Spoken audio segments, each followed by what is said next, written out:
Good morning, campers. Before we get started, I want to go ahead and give you the number in case you have questions that you can text 707-412-8922, right? So go ahead and text your questions, comments, outbursts of insanity, whatever. Just go ahead and send those in. We'll try to work with it, all right? So welcome to day 2 of the virtual STEM event. My name is Angela Thornton. I'm a BioEnvironmental Engineer here at Edwards Air Force Base. I'm going to break that down a little bit and try to help you understand what it is I do. But in the meantime, I'll also try to tell you how I got here, tell you about my education and some of the lessons I learned along the way. Cool? All right. So you should know I'm from a small town in Alabama. There's not a whole lot to do in my small town. So you go to school and you play sports. For me, that was what? Basketball, track, softball. That's what I got. But I also read a lot because I mentioned there's not a whole lot to do in my small town. Right. So library on a regular basis, right?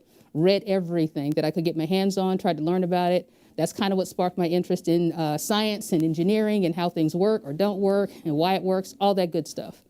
So from there, took all the college prep courses. Some of them were, I'll be honest, kind of easy. School back then wasn't like a big deal for me, right? I was just kind of like that nerdy kind of geeky chick, right? Except I played the drums, which put me on a whole nother level of cool. So go ahead, write that down. That's a thing. But I also didn't learn how to study. And I did not know this until I got to college. And I was pre-med in college. You need to know how to study when you get to college, regardless of what you major in, right? But so we'll talk a little bit about what I learned trying to learn how to study. So the big thing really for me is helping you to understand that it's okay to try different things, right? So if you are trying to figure out what you like, if it's biology or chemistry or even math or other sciences, it's okay to, kind of play around with those and figure out what you want to do, figure out what you like or don't like. You're not married to it. You're not committed, right? You're just trying to learn about it. But the big thing is to get to wherever you think you want to be, you got to learn how to study and learn that information and retain that information. So that might be something you got to figure out. There's a bunch of resources that are out there to help you learn how to do that. I'll tell you what I learned, right? And again, don't forget that number if you want to, ask me some questions. And if you see me looking down, it's because I got notes, so don't judge me, okay? All right, so we got to college, right? Started doing some research in undergrad. I didn't know anything at all about research. Let's just go ahead and get that out the way. I just thought it'd be really cool. I think I went to my biology instructor and said, hey, what do you do? Can I do that? I went in the lab. Thought I was going to be a research assistant, and what did I do? I cleaned the turtle tank. I was the research assistant, right? You clean the turtle tank, you do the dishes. That was my first research gig as an undergrad. But I got into the research flow, and I did research in the biology department. I did research in civil engineering, essentially environmental engineering. I did research in chemistry, and that was the kind of stuff I did all the way through undergrad, in addition to multiple other jobs, because sometimes you got to work multiple jobs.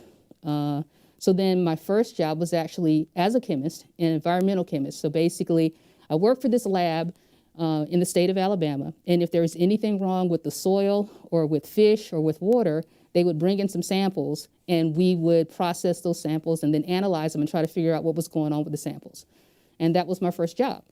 Then I went back to school and I went into chemical engineering and I got a master's back to the same university.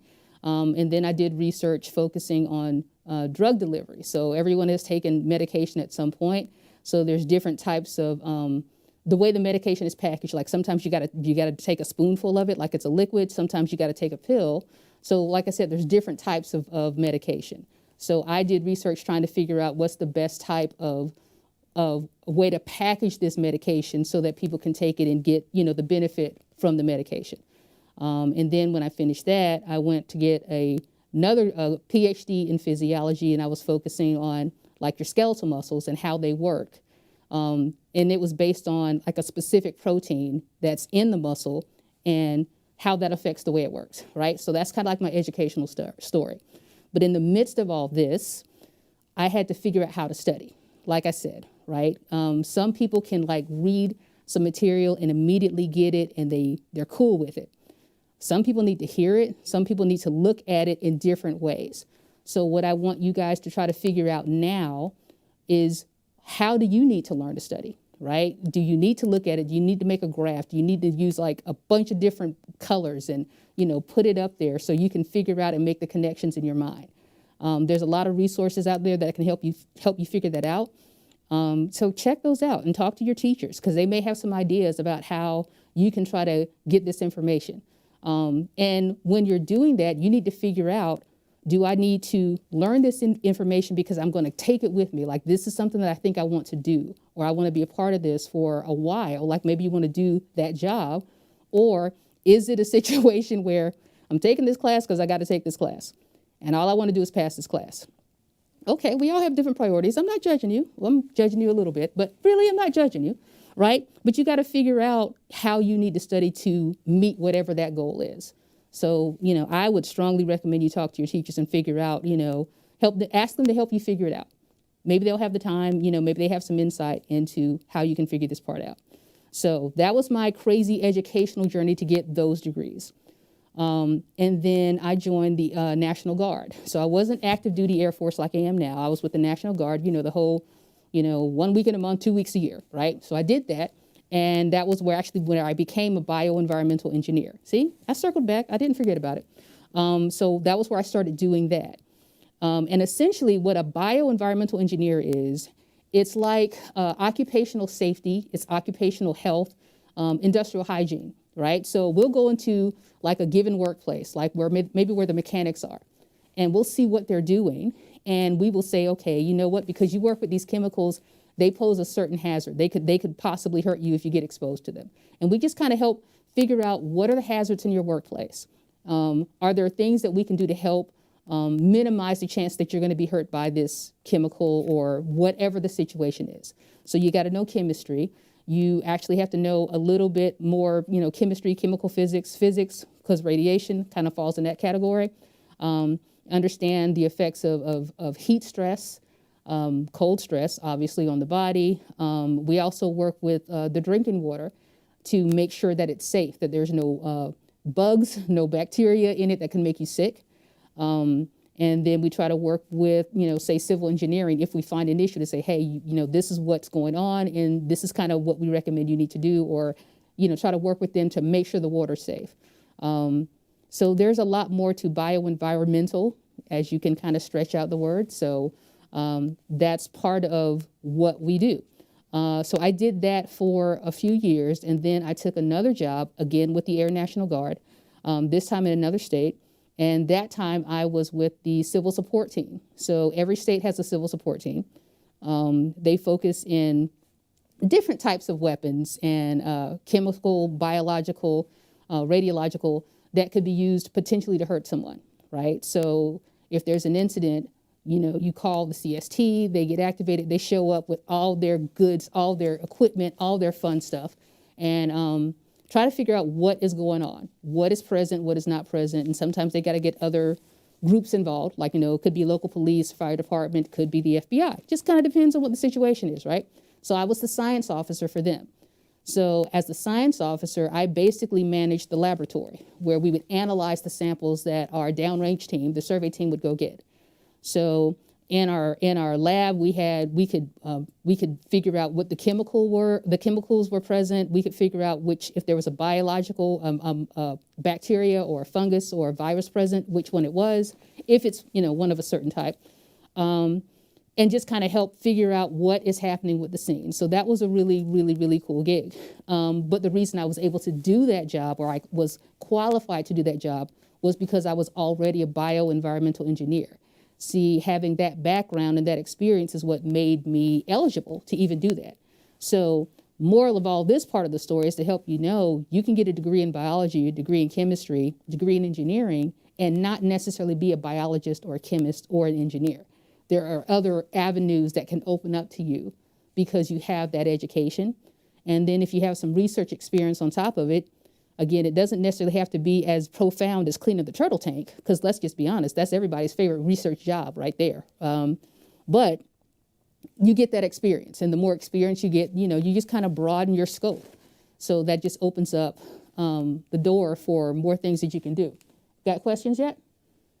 Yes, ma'am. One question came in, and what is your favorite part about being a bioenvironmental engineer? Okay, well, favorite part, probably just the fact that it covers so many different aspects of science, right? Like I mentioned, chemistry. There can be a biological component to it. Radiation is in there. Sometimes that's a challenge, just depending on where you are. This is a test space, after all. I'm not throwing any names out there. But it affects so many different people in so many different ways. So you don't have to be an expert in any one single science, but you learn so much about so many of the sciences, and how they work together and how they can affect you, help affect you physically, but also affect the environment. So it's like a broad scope. So it feeds my inner geek because it covers everything. That's what I got. Anything else? Not yet, ma'am. Okay, all right. Back to the story. Cool. All right. So I was with the CST for 3 years, enjoyed it immensely. It was really cool. Like I said, mobile lab, who doesn't want that life, right? So you get a call out, you load up, you put on all your gear, and then you go to the scene and you set your lab up and you figure out what's going on and you tell the folks, okay, bring me this. When you find out, kind of the situation, they bring you your samples. You work in the glove box. It's great. It's all science, right? And so depending on what they bring you, you have a sense of what analytical equipment am I going to use? Am I going to use the GC? Am I going to use PCR? Whatever. There's a bunch of stuff that's out there. You don't know what it is, ask the question or Google it, right? You all know how to Google. Don't act like you don't Google. All right. So, but one of the other reasons I did that, I actually already wanted to become active duty. And I had a package, I'd already submitted my application, but then I found out about that opportunity and I thought, I may never get a chance to do this again. That was why I kind of postponed active duty to go try to be a science officer for the CST, and it was worth it. But when that came to an end, I had resubmitted my application, and I got selected to become, active duty Air Force. And this is actually my first active duty base. So I'm at the test wing, right? And just getting used to being here was kind of a challenge because, from Alabama, did I mention that? There's grass in Alabama and green and trees. But that's okay. That's okay. The desert's all right too. It's the desert, right? Anywho, so now I'm here, and what I do here rather as a bioenvironmental engineer is probably going to be different. Like when I go to my next base, depending on where it is, because the environment's going to be different, the concerns are going to be different, right? So the issues, it's going to be location dependent for the most part. But there are some things that are still going to be the same. We're still going to focus on drinking water safety and working with CE. There's probably still going to be some radiation concerns depending on what's happening at that base. It could be, within the planes themselves. It could be because, of a lab that's there, whatever, you don't know. And there's always going to be the shops themselves that you go to where people work every day, and you have to make sure that they're wearing the right protective equipment so that they don't get hurt. And even in the midst of what's happening now with this pandemic, I got a lot of questions that came to me about, well, can we use this to try to make the workplace safer? Or what do you think about this new device that, someone just wrote to us advertising this piece of equipment, and this is what it says that it can do. Well, part of my job is to get the information so that I can advise people. I can't make them, but I can say based on my research and the studies that are out there, I would or would not recommend this piece of equipment. So I've done an awful lot of that recently, in addition to like the normal bio stuff that we would normally do. Again, so that's kind of my story. But I did mention before that I kind of struggled in college because I realized I didn't know how to study. And what I want more than anything is for you guys to not go through that, to kind of figure out where you are now. Though I would love for all of you to go into a STEM discipline because, I'm biased. I'm not going to lie, all right? I think that's just what you should do. But whatever you study, whatever you decide to pursue, you got to know how to study it. So please take advantage of, the resources of your teachers, Khan Academy, different things that can help you learn different ways to study, different ways to just get that information inside you, right? Because some of you may hate to read. Like I said, I was an avid reader. I was always about reading, but I didn't have a whole lot more to do. Let's just be honest, right? So, but if you haven't, if you're having to read something, you think this is just like the driest thing on the planet. Why do I have to read this? I don't know if you've ever had that experience. Have you ever had that experience? Yes, ma'am. All right, cool. All right, so you're trying to get the information and you're like, why did you write this? Oh my gosh, you are a horrible person for writing it this way. It's like eating a bowl of dry cereal. I don't know if you've ever had that experience. You have like an older sibling, right? So you go, you get your bowl already. You got it. You're ready, right? Mentally and emotionally, you're prepared to eat the cereal. You go to grab the milk, and your older brother has poured the last of the milk. That's like the worst way to start a morning. So now you just got a bowl of dryness, just dry. Have you ever read anything that made you feel that way? You just got to get it down. You got to choke it down, because if your parents were like mine, what you weren't going to do was put it back. You weren't going to throw it away. Now you got to eat the dry cereal. Horrible. But the fact is, you still got to eat it, right? There's nutrients somewhere in this bowl of dryness that you got to get out. You just got to choke it down. Throw back some water or something, right? So sometimes you're reading something, it's the same way. You have to figure out, there's pieces of information in this article or this book or this chapter that I need so that I can get the information that I need, because maybe I got to pass this test, or I got to write this paper, or whatever the situation is. You got to figure out the best way for you to get those nuggets out of that dry cereal, right? So that you can get the information that you need and move forward.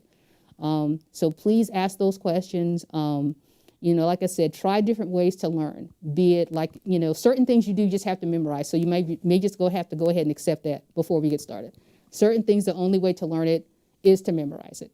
And I'm sorry if that hurts you, but that is life. I need you to just deal with it.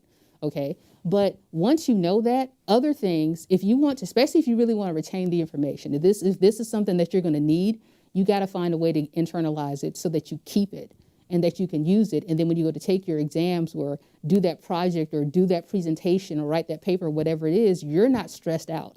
And you're not, you're looking at your watch going, okay, I've got another 2 hours and 14 minutes before I got to take this test, and I still don't understand. Try to figure that stuff out early. Figure out how you need to retain it. That makes sense? I hope that makes sense. But if not, you know what? There's a number up there, 707-412-8922. You can text and ask some questions, and we can provide some more clarification. Cool? All right. Any questions yet? They are using the number and asking questions. All right. Like it. I like it. Okay, you guys, you get to keep your jobs a little bit longer. Okay. So is there, let's see. So what was I going to say? Dang it, I lost it. Question? Yes. So as a follow-up question, what is you mentioned before about what things you liked about bioenvironmental, yes. The breadth of the things you can study. Right. What are some of the least favorite things about bioenvironmental? That's a good question. Okay. I think for me, the least favorite is probably the fact that I'm not in a lab. That's kind of like my home. I like being in a lab. I like doing like the hands-on part as opposed to just having the head knowledge and sharing that with others. You're still applying the science, but I like to actually like do the science, like to actually create stuff. And sometimes you have to do that depending on the situation. Like, at the moment, we got to figure out how to make this work. And so you have those moments, but generally speaking, that's probably the main thing is if Edwards would just put a lab in the bio office, that would be amazing. So if you can find out some way to make them put a lab in my office, like an actual lab, don't play with me and don't give me some substandard equipment. I want real stuff, okay? I can provide you with a list. I will do it. But that would be the best thing for me. If I could actually just do like lab stuff in addition to what we currently do, that would be awesome. Anything else? Yes, ma'am. You mentioned that as a child you read a lot, which I can sympathize with. What was your least favorite thing to do as a child?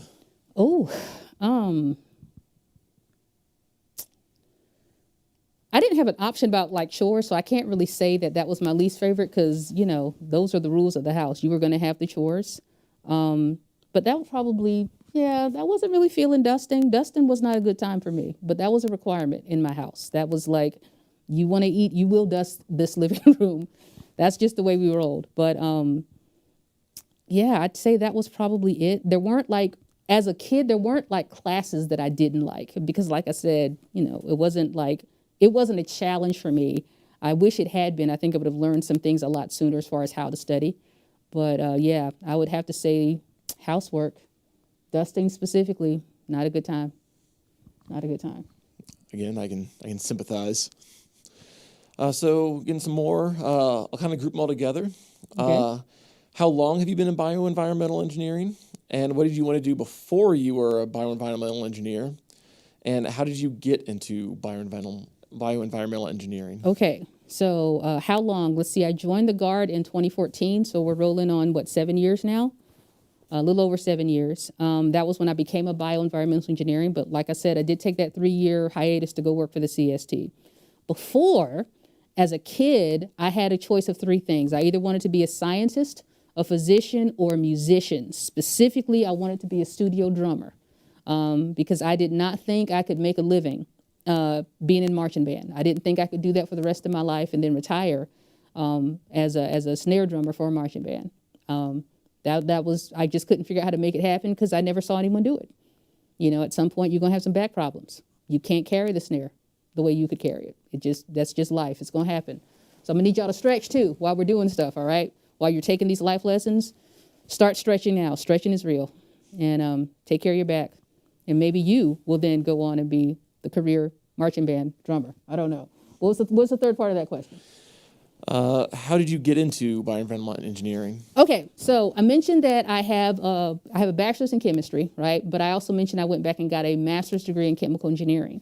So to become a bioenvironmental engineer, when I came in, you actually had to have an engineering degree from an ABET accredited university. So basically that's just like this accreditation organization. They look at the curriculum for the school and they accredit that school. So because I went to one of those schools and I had my engineering degree, I was qualified to be a bioenvironmental engineer.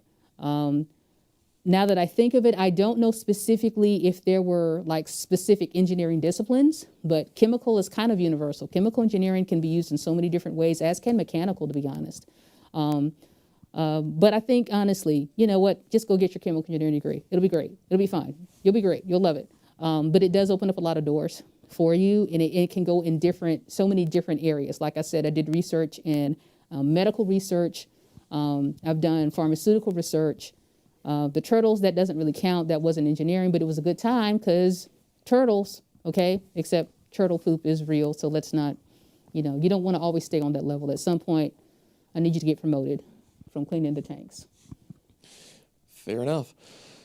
So 2 more questions. Okay. What college did you go to for your chemical engineering degree? Okay. And the other question was, how long did you go to college overall? Oh, good Lord. First of all, that last question, don't even ask me that because I've been in school forever. I'm still in school. I'm going to go back to school. School is what I do. Don't judge me, okay? I went to the University of Alabama. Like I said, I'm from Alabama. You learn at a very, very, very early age when you grow up in that state that you got to pick a school. You're not really sure what that means when they first ask you at like the age of 4, but you eventually figure it out that you got to pick between one of 2 schools, generally. I chose the University of Alabama. I ended up, amazingly enough, I was not going to go to school there though. I was going to go to Florida State. They offered a scholarship. And then the University of Alabama, they had a recruiter. They were doing like academic recruiting. It was very weird. I ran track, but I was not like a track star. I was good enough, but I wasn't going to get a track scholarship. But they had actively recruiting academics. So this recruiter actually called my mother from the University of Alabama to talk about the scholarship that they were offering. And she got all excited because my brother went there. So again, that was financially, it was beneficial for them to have both kids at the same school. Right. My older sister, obviously, she was a fan. So it kind of basically had family support to go to the University of Alabama, more so than to go to Florida State. So that was how I ended up switching my commitment from Florida State to Alabama. I don't regret it. I was in the marching band for a few years. Again, just confirmed that I can't make a career out of it, but it was fun. I enjoyed it. And hardcore Alabama fan for life. Don't judge me. I don't really care if you judge me because I'm still an Alabama fan. Deal with it. Okay, what else we got? Well, 2 questions kind of paired together. What would you consider your greatest achievement in your career, and what would you feel is your biggest mistake? Oh, good Lord. Y'all are getting personal here. Okay. Greatest achievement. I don't know. I think getting my master's was more of an achievement really than getting my PhD. And I know that's part of the career because I told you I've been in school forever. So I count those as jobs. All right. That's part of my career. So because I'd done research as an undergrad, but then when I was working on my master's thesis, again, it's a different level of research. And I was running into problems, and it was very frustrating. And at one point, I came very, very, very close to quitting. I was convinced that I was not going to solve this one particular problem. I was not going to make this work. My advisor was waiting on the results, and I was very frustrated. So I took the weekend, I went home, I was figuring out how to tell my parents I was going to quit. And, I just decided to come back and try it again. Sometimes you got to take a break, sometimes you got to do a lap, come back, look at it, after not looking at it for a little bit, in my case, it was like a weekend. And then all of a sudden stuff made sense. I think sometimes you can just try to bulldog your way through things. Sometimes it works, but sometimes you got to stop and just take a step back. And then when you go again with fresh perspective, you can see what you didn't see before and figure out how to solve the problem. And that's essentially what I did. But the fact that I actually finished that degree was a big achievement to me because I came that close to quitting. By the time I got to the PhD, you kind of figure some stuff out and you're like, oh, I've invested too much of my life at this point. So I don't really care what happens. I don't care if my advisor loses his mind. I'm going to get this degree and I'm going to move on. You just have to kind of dig in sometimes. But so that was the biggest challenge. It asked about my failure. Jeez. Specifically, any big mistakes on the job? Oh my gosh, you should just come hang out at Bio and you can just see me make mistakes on a regular basis. I think the biggest one for me might be just misunderstanding how things were done, like when I first got here. Every place has rules and regulations and how certain things are supposed to be done, certain paperwork that has to be in order before things can move forward. And I think when I first got here, oh, you know what? I just thought of another one. It's even better. All right, let's go back to the CST, right? So with the CST, right, and I got my mobile lab, and we'd gotten some intel, some information from like a local legal agency that something was about to go down, right? And so they wanted us on the scene because they had suspicions about some craziness that was happening. So we actually had some time to prepare and make sure that we had everything that we needed. And I was going like above and beyond to make sure that all these other things were in order. And the one thing that I did not think was going to be an issue, because we just ordered, a new supply of these devices that we can use to check for, the presence of certain biological, like bacteria, right? And we just ordered a boatload of those. So I knew we were good. I wasn't even worried about those.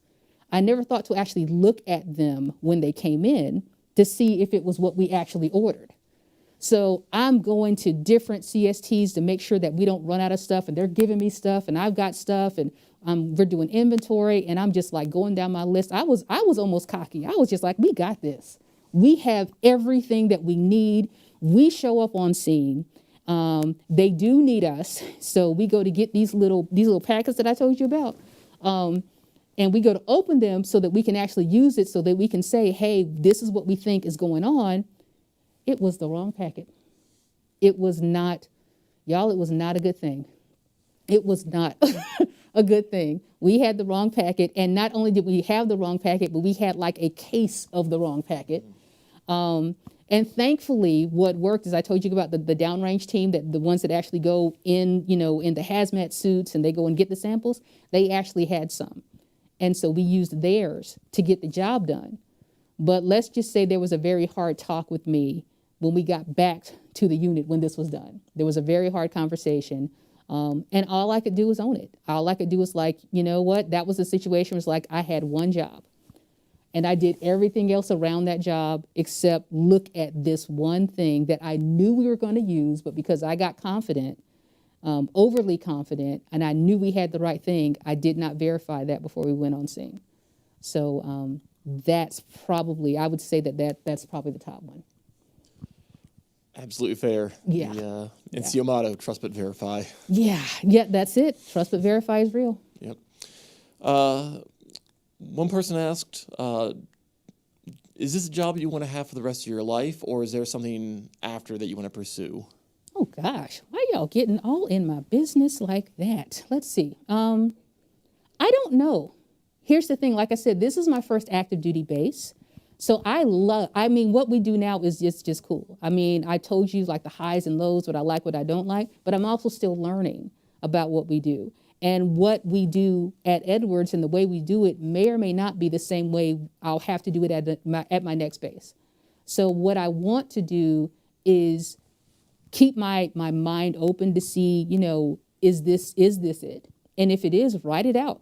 Enjoy it, do your job, take care of your people, help them to get where they want to be. Hopefully have more events like this where I can talk to you guys and maybe help you get on a good course if this is something that you want to do. But I gotta be honest and say, are there other things? Probably. I don't know. I'm still learning this, right?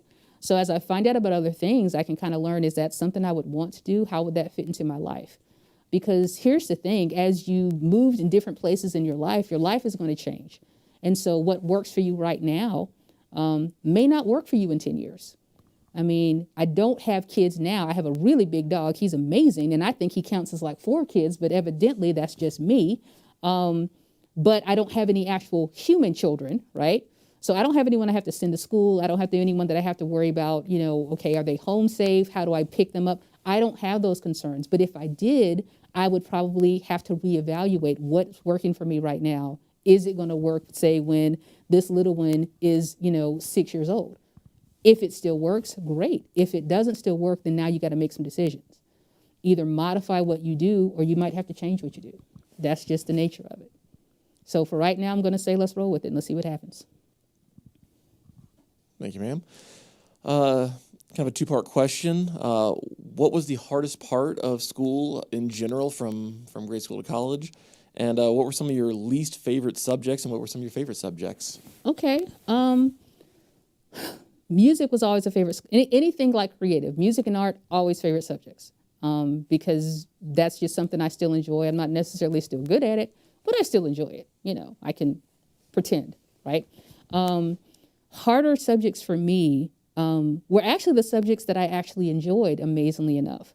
So those are the ones that I probably should have given me an inkling that I needed to learn how to study, but they were the ones that were the most interesting. So those would have been like the physics courses and the math classes, the advanced math classes, the chemistry courses. Like I did AP chemistry in high school, not because I expected to actually score well enough on the test to get college credit, but just to make my life a little bit easier when I got to college and had to take freshman chemistry. Because I felt like if you've seen it before and at least tried to learn it, then when you actually have to learn it for your degree, maybe it won't be so bad. And that's kind of the way I took it. But I did struggle with the chemistry courses. That was when I first started learning, okay, how do I study for this? And first started trying to figure that part out. But I think the only classes that I really, and as much as I love to read, y'all, so don't get mad at me for saying this, for those of you who want to be writers, but like English Lit, my gosh, English, and it also depends on the teacher, don't get me wrong, because I took American Lit courses and the teachers were completely different. I enjoyed the courses more. But the English Lit course that I remember taking at Alabama,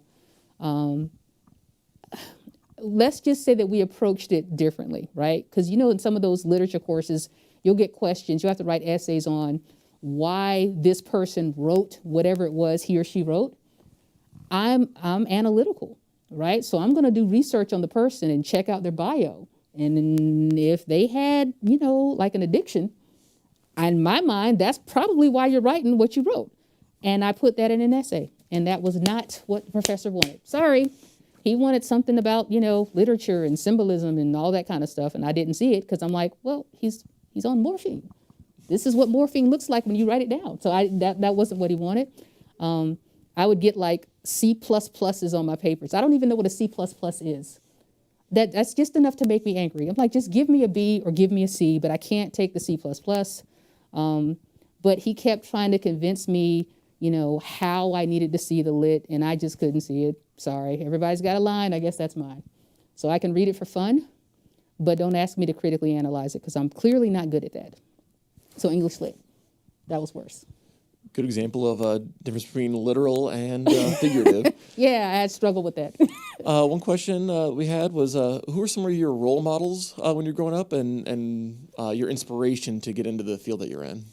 That one's a bit more difficult to answer, I think. I didn't see a lot of people doing what I thought I wanted to do. I mentioned, scientist, physician, or studio drummer. So back in the day, don't judge me for my age, but Google Sheila E. She was the drummer. She was amazing. She still is. All right, Google her seriously. When we meet again, there's gonna be a test. I need you to be able to tell me who Sheila E. is. All right. So she was like an inspiration to me. But I also had like athletes who were inspirations to me. Like I watched the Olympics like religiously when they were on. Like every 4 years, I was there for the Summer Olympics. So all the track stars, all the basketball players, those are the heroes. Because for a while, I actually thought I could actually make it to the Olympics. No, that's a whole nother story. I'm not trying to run like that. But I wanted to for a while. I thought I could do it. The gymnasts, those are my heroes. Some of my teachers were my heroes. Like I had a teacher when I was in second grade. She still inspires me to this day. It's just the way she taught, her commitment, but also she was very no nonsense. And then being from a small town, I realized she taught my aunt and my uncles. So she already knew my family before I ever showed up. So there wasn't a whole lot I could get away with in her class. And somehow that worked for me. So that was kind of like growing up. These are the people that I looked to outside of my parents because they were always there, and my sister. But then once I got to college, it became a bit more frustrating because, I'm taking these science and engineering courses, but I'm not seeing anyone who looks like me teaching these courses. So I would look at like Dr. Mae Jemison, when she went, with NASA being the astronaut. I was like, okay, so she kind of became like a motivation for me because she was already out there. So sometimes you kind of have to reach outside of what you can see because there may or may not be someone there who looks like you doing it. And that's okay. It's just sometimes you kind of have to like self-motivate, right? Because there may not be someone right there saying, I'm doing it, so let me show you how to do it. And again, part of it was, again, being from a small town. There's not a whole lot of scientists in my hometown. That's just not what we're known for. That's where people go to retire after they get out of the military. You know what I mean? So that's just part of the lesson. You have to motivate yourself or see who else is out there. And that doesn't mean that the people who don't look like you can't motivate you, though. So don't have like that small box. If they're willing to mentor and you think that you can learn from them, be open to it. You know what I mean? Just don't shut people down because they don't look like you. I'm just, for me, it was just kind of a challenge because I didn't see that a lot. And it wasn't until I was an adult, went back to take another course because, that's what I do. I go back and take courses. And this was in mechanical engineering. And I actually saw two of my math professors. That was like the first time I'd ever had like professors who looked like me, ever. And they were tag teaming. One was like a theoretical physicist and one was like an applied mathematician. And I was like, whoa, I kind of want to get your autograph because I didn't know y'all were real. But that's what happened. So, it's you gotta find your motivators. So just stick with it until you do. And in the meantime, motivate yourself if you have to. It's all good. You'll make through it. Thank you. So speaking of motivators, for someone in your field, in your line of work, what is the pay like in the civilian world versus the military life? Depends. Depends on your experience level from what I have seen, right? Because with the military, you have your pay and you have housing allowance and food allowance and all that kind of stuff. If you have dependents, you have a little extra for the dependents. But in the civilian sector, also you should consider that those allowances are not taxed. So that makes a difference. You got to do your math, which is why you need to rake out that Excel spreadsheet and crunch some numbers, right? In the civilian sector, at the certain experience levels and educational levels, on paper you could actually make a lot more on paper, but that's all taxable income. So depending on where you're living, between federal tax, state tax, it may or may not be, more than what you would make in the military. So that's just where you kind of got to figure it out for yourself, and also figure out what life do you want. Do you want the opportunity to deploy and then maybe move every few years and go to a different base and experience different things and different cultures? Then, maybe the military is the route that you should take. And that's a good thing because you do get a lot of experiences and a lot of opportunities to do a lot of different things that you would not get if you were in the civilian sector. If you really feel like what you want is to just put down roots and stay in this one spot, well, you could maybe go with the civilian sector, but it's still not guaranteed because the economy always changes. So even if you come in and you're making a $1 billion at this company, who's to say that next year that the company's still going to be there? Probably not if they're paying you $1 billion. Let's just be honest. That's just not going to happen. But the moral of the story is life changes. So you got to figure out what you want and the risks that come with that and see if it's worth it to you. So, but also use that Excel spreadsheet and crunch the numbers. Figure out what's going to work. That's real. And don't forget that sweet, sweet retirement. Well, that's true. That's true. Right. Time for one more question. What are or were some of your favorite books to read? Oh my gosh. Okay. So I was a real big C.S. Lewis kid, right? So all things Narnia, I was all about all things Narnia. And in fact, as an adult, I went back and bought like the 7-book series because I thought I was going to present it to some of my nieces and nephews. That was my intention. I promise you, that was my goal, was to buy the books for them. But I hadn't read them in a while, so I started reading them again just to make sure that it was going to be good for my nieces and nephews. They still don't have those books. They're now on my shelf. I kept them. That's what happened. So sorry. They had to go just get them themselves. So I love those books. When I was really little, there's this book called Escape to Witch Mountain. I think Disney made a movie about it, like 2 movies, actually. One of them had The Rock in it. That was absolutely one of my favorite books. And A Wrinkle in Time. I think I probably read that book like almost every year that I was like in elementary school. That was just one of my top books. So, yeah, I mean, I tried to read stuff that was a little beyond me sometimes. Like, I think I tried to read The Odyssey way before I should have tried to read The Odyssey. So sometimes you need to kind of like stay in your lane and figure out where you are in your life. But it was at the house, and so I tried it, and I didn't get anything out of it. I didn't understand it till I was an adult. I'm sorry. But yeah, those books, C.S. Lewis, Wrinkle in Time, Escape to Witch Mountain, those are my top. Definitely. You got any more questions? No, ma'am, that is it. Okay. Well, let's see, where are we this? I think it's time to wrap this up. So, thank you guys for texting in your questions, and we'll be back again, this afternoon? So there'll be another session at 1:00. All right, folks, thanks for tuning in. Y'all take care. Grace, peace.